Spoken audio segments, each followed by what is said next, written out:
$8.900 millones se exponen a Donald Trump y sacuden la Casa Blanca. Si esto no es corrupción, bueno, díganme entonces qué es. Si esto no es un presidente usando el poder del Estado para enriquecer a su familia, por favor, corríjanme y díganmelo ahí en los comentarios. Estamos hablando de dinero que es del erario público, dirigidos a empresas donde los hijos de Donald Trump y los hijos de Howard Lutnick, el secretario de Comercio, tienen participaciones, mientras Papi Trump negocia el acuerdo y mientras Papi Lutnick lo firma. Y atención porque esto no solamente es una historia de corrupción familiar, esto es parte de algo más grande, de una estrategia, de una doctrina. Y cuando uno ve toda la historia completa, cuando uno conecta todos los puntos, entre Kazajistán, el Congo, América Latina y los aliados políticos que Donald Trump ha ido colocando en distintos países del mundo, bueno, la imagen que aparece es mucho más inquietante que un simple negocio familiar.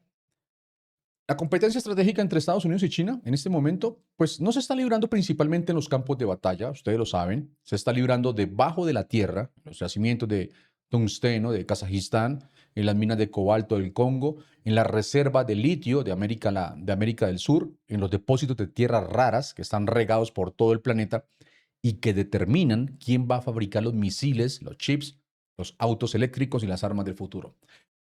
Yo quiero que entiendan exactamente cómo funciona este mecanismo, que bueno, lo que voy a explicarles en los 5 bloques de contenido, pues no lo van a ver en ningún canal de televisión en español. Así que empecemos. El tungsteno no es oro, no brilla, no lo van a ver ustedes en una joyería, pero es el metal con el que se fabrican las ojivas de misiles, los aviones de combate, los chips de computadora y las herramientas de corte industrial más avanzadas del mundo. Por eso se llama, de la Segunda Guerra Mundial, el metal de guerra. Y por eso es que hoy vale más que el oro. Fíjense en esto. China controla aproximadamente el 80% de la producción mundial de tungsteno. 80%. Y cuando Donald Trump regresó a la Casa Blanca, el segundo mandato, Beijing tomó una decisión que lo cambió todo. Empezó a restringir las exportaciones de ese metal hacia el resto del mundo. El resultado, el precio de referencia del tungsteno fuera de China, ¡puf!, se multiplicó por 6 el año pasado. Por 6 en un solo año. Una señal de guerra económica y Donald Trump lo sabía, sus asesores lo sabían, el Pentágono lo sabía.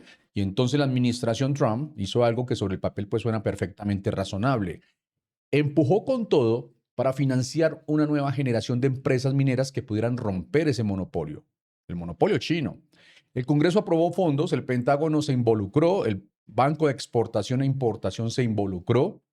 Desde que Donald Trump regresó al cargo, el gobierno federal ha dado aprobación condicional o definitiva a 60 proyectos de minerales críticos en todo el mundo, respaldados por 18.600 millones de dólares en préstamos y garantías federales, la cifra más alta en la historia de los Estados Unidos. ¿Y eso está mal? No, no necesariamente. Reducir la dependencia de China en minerales estratégicos es una política de seguridad nacional legítima, eso hay que decirlo con honestidad. El problema de verdad no es la política. El problema es quién o quiénes están adentro del negocio. Porque resulta que en medio de esa fiebre por los minerales críticos, entre todas las empresas que podrían haberse beneficiado de esos 18.600 millones de dólares en fondos federales, aparecen los mismos apellidos una y otra vez. Trump, Lutnick. Trump, Lutnick. Y aquí es donde empieza la historia de verdad, porque todo tiene un origen, una reunión, un hotel de lujo en Nueva York y una llamada telefónica que selló el trato. Septiembre del 2025, Hotel San Regis, Nueva York. El presidente de Kazajistán, Kassym-Jomart Tokayev, bueno, está en una de esas reuniones al estilo citas rápidas de ejecutivos. Citigroup, Amazon, Chevron, los gigantes corporativos del mundo, desfilando uno por uno frente al líder de una nación sentada encima de una de las mayores reservas de tungsteno sin explotar del planeta. Y entre esos ejecutivos está un rabino nacido en Australia llamado Pini Altaus, un hombre que llegó a Estados Unidos hace años, puso los ojos en los minerales críticos y tuvo la habilidad, hay que reconocérsela, de tocar exactamente las puertas correctas en Washington. Altaus quería el yacimiento de tungsteno de Kazajistán, pero necesitaba algo que ninguna empresa privada puede comprarse, se le puede comprar en una tienda. Necesitaba el respaldo explícito del gobierno de los Estados Unidos, porque los chinos también querían ese yacimiento. Y contra China, sin Washington detrás, pues no hay negocio.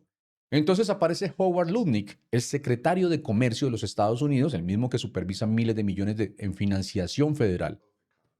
Se sienta con Tokayev en ese hotel y le dice, según una grabación que el propio presidente kazajo publicó en redes sociales. Ustedes poseen excelentes minerales críticos en los que podemos invertir juntos. Invertir juntos. Qué bonito suena eso. Y para rematar, como si Lubnin solo no fuera suficiente peso político, Donald Trump llama por teléfono en medio de la reunión para cerrar el trato personalmente con el presidente de Kazajistán. El propio Taus lo confirmó. El presidente Trump, el secretario Lubnin y el secretario Rubio se involucraron personalmente. El presidente Trump llevó a cabo la negociación final. Bueno, hasta aquí todo muy normal, ¿ah? El presidente de los Estados Unidos en persona negociando un acuerdo minero con Asia Central. Eso en sí mismo, pues, no es necesariamente un escándalo. Los presidentes negocian, esa es una de sus funciones. El escándalo está en lo que pasó después de esa llamada, o mejor dicho, en lo que pasó antes de que se firmara el papel. El acuerdo definitivo con el gobierno kazajo se firmó el 6 de noviembre del 2025, 6 de noviembre. 6 días antes, el 31 de octubre, inversores conectados a una empresa llamada Dominari Securities, con sede en la Torre Trump de Nueva York y de la cual los hijos mayores del presidente Donald Trump, es decir, Don Jr. y Eric Trump, son asesores remunerados y accionistas. Adquirieron una participación del 20% en el proyecto minero de Kazajistán. 6 días antes de que el papi firmara el acuerdo como presidente de los Estados Unidos, los hijos ya estaban adentro del negocio. Esto no fue un movimiento discreto, fue una operación financiera documentada en registros federales con papeles, con fechas, con firmas que nadie hizo público en ese momento. Pero lo que todavía no les he contado es cómo está construida la arquitectura de esta operación por dentro, porque los hijos de Donald Trump no fueron los únicos. Los hijos de Howard Lutnick también estaban jugando. Y el mecanismo que usaron para entrar era tan elaborado que parece diseñado específicamente para que sea difícil de rastrear. A ver, párense un momento aquí conmigo, porque lo que voy a explicar ahora pues parece complicado, pero en realidad no lo es. O lo hicieron complicado intencionalmente. Pero yo les prometo que al final de este bloque van a entender exactamente cómo funciona y cuando lo entiendan pues van a ver por qué está diseñado así. El New York Times publicó un diagrama. Yo lo tengo aquí y quiero que lo vean bien. Arriba, dos caras, Donald Trump, presidente, Howard Lutnick, secretario de Comercio. En el centro, recursos de KAZ, la empresa minera de Kazajistán. Y abajo, dos grupos conectados por lazos familiares. A la izquierda, Dominari Securities, Don Jr. y Eric Trump. A la derecha, Cantor Fitzgerald, Kyle y Brandon Lutnick, los hijos de Howard Lutnick. Los padres arriba, los hijos abajo y en el medio el dinero federal fluyendo hacia abajo como agua. ¿Pura coincidencia? Ahora, déjenme explicarles cómo entraron los hijos, porque no lo hicieron de manera directa. Eso hubiera sido demasiado obvio hasta para ellos. Lo hicieron a través de una construcción financiera tan retorcida que parece sacada de la película El Lobo de Wall Street. Dominari Securities, la empresa donde Don Jr. y Eric Trump son asesores remunerados y accionistas con aproximadamente el 10% del total de acciones, valoradas en unos 7 millones de dólares, se asoció con un inversor británico llamado Paul Mann. Mann controla una empresa de energía nuclear llamada ASP Isotopes o Isotopes. ¿Y qué hicieron juntos? Tomaron una final de ASP Isotopes y la usaron para adquirir el control de una constructora de carreteras en quiebra llamada Skyline Builders, que cotizaba en el Nasdaq. Esperen, una constructora de carreteras en quiebra. Ahora, fíjense en esto. Skyline Builders tenía algo que valía más que cualquier activo físico que pudiera tener. Cotizaba en la bolsa. Y eso era exactamente lo que ellos necesitaban. Una puerta trasera al mercado público sin pasar por todo el proceso de salida a la bolsa, sin el escrutinio que eso implica. La creatividad de esta gente para mover dinero no tiene límite. Entonces, para que quede claro todo el mapa, el 31 de octubre, esa filial de ASP, ahora controlando a Skyline Builders, adquiere el 20% del proyecto minero de Kazajistán por 20 millones de dólares. Los hijos de Donald Trump entran a través de Dominari, que tiene participación en esa misma operación. 6 días después, el 6 de noviembre, papá Lutnick firma el acuerdo definitivo con Kazajistán. Y ahora viene el otro lado del diagrama. La familia Lutnick, Cantor Fitzgerald, firma de inversión que Howard Lutnick dirigía antes de convertirse en secretario de Comercio y que hoy supervisan sus hijos, Kyle y Brandon Lutnick, entró por una puerta diferente, pero igual de rentable. En octubre del 2025, mientras el acuerdo con Kazajistán se estaba cocinando, Cantor Fitzgerald ayudó a recaudar $210 millones para ASP Isotopes, la empresa del mismo Paul Mann, que estaba a punto de invertir en el proyecto minero. Ese tipo de rondas de captación de fondos, pues le reporta a Cantor millones de dólares en comisiones. O sea, y quiero que esto se quede grabado en su cabeza. Los hijos de Howard Lutnick estaban recaudando dinero para el socio que iba a invertir en el proyecto que el papá de ellos estaba negociando como secretario de Comercio. Al mismo tiempo, en el mismo mes. Ahora miren esta segunda imagen. The New York Times identificó 14 empresas, no una, no dos, 14 empresas que trabajan en acuerdos mineros cruciales con el gobierno estadounidense y que tienen vínculos con Cantor Fitzgerald o la familia Trump. 3 ejemplos que están ahí mismo. 3 empresas, $4.200 millones en fondos federales, los mismos apellidos en todas. Y esto que acaban de ver es solamente una muestra, porque el monto total que la administración de Donald Trump ha comprometido o está considerando comprometer hacia estas 14 empresas supera los $8.900 millones. Pero aquí viene la pregunta que de pronto nadie en Washington quiere responder. ¿Quién supervisa todo eso? ¿Quién audita ese dinero? $8.900 millones comprometidos o en consideración hacia empresas que tienen vínculos directos con la familia del presidente o con la familia de su secretario de Comercio. Resulta que cuando el New York Times le preguntó a la Casa Blanca por todos estos vínculos, por los hijos, por los contratos, por los $8.900 millones, el portavoz Kush Desai respondió, y cito casi textualmente, el único interés especial que guía las decisiones de la administración Trump es el bienestar del pueblo estadounidense. El bienestar del pueblo estadounidense. Sí, ese pueblo que no tiene un hijo en Dominari Securities, ese pueblo que no tiene un heredero en Cantor Fitzgerald, ese pueblo que no recibe $7 millones en acciones por ser simplemente asesor de una empresa instalada en la Torre Trump. Miren, lo que pasa es que esta historia tiene una capa más y es la que más inquieta. Porque hasta ahora hemos hablado de Kazajistán, pero Kazajistán es solamente uno de los capítulos. El New York Times identificó un patrón que va mucho más allá de un solo yacimiento de tungsteno en Asia Central. Fíjense en esto. Don Jr. es socio de otra firma de inversión que el verano pasado adquirió participación en una empresa minera emergente llamada Vulcan Elements. Meses después, no años, esa empresa firmó un acuerdo de casi $700 millones con el gobierno federal para expandir su producción en Carolina del Norte. El mismo patrón, distinto mineral, distinto estado, pero mismo apellido, mismo mecanismo. Y el mismo Pini Altaus, el rabino australiano que consiguió el yacimiento de Kazajistán, sigue siendo accionista de otra empresa que fundó llamada USA o USA Rare Earth. Este mismo mes de junio del 2026, la administración de Donald Trump se comprometió a darle a esa empresa hasta $1.600 millones en apoyo financiero. Y como parte de ese acuerdo, bueno, el Departamento de Comercio, el de Howard Lutnick, recibió $16 millones de acciones de la compañía. El gobierno de los Estados Unidos recibiendo acción de una empresa privada, una empresa cuyo fundador ya tiene otro contrato con ese mismo gobierno y donde Cantor Fitzgerald cobró millones en honorarios para ayudarla a recaudar capital. ¿En qué momento esto dejó de ser un conflicto de intereses y se convirtió en el modelo de negocio? Yo quiero ser honesto con ustedes aquí. Hay demócratas en el Congreso que han pedido investigaciones. La representante Maxine Dexter de Oregon lo dijo sin rodeos. El Congreso debe asegurarse de que el dinero de los contribuyentes se utilice en beneficio del interés público y no para favorecer a familiares o personas estrechamente vinculadas a la administración Trump. Pero fíjense en el problema, que es estructural. Los republicanos controlan el Congreso, los mismos que deberían investigar. Estos son los mismos que protegen al presidente que lo está haciendo.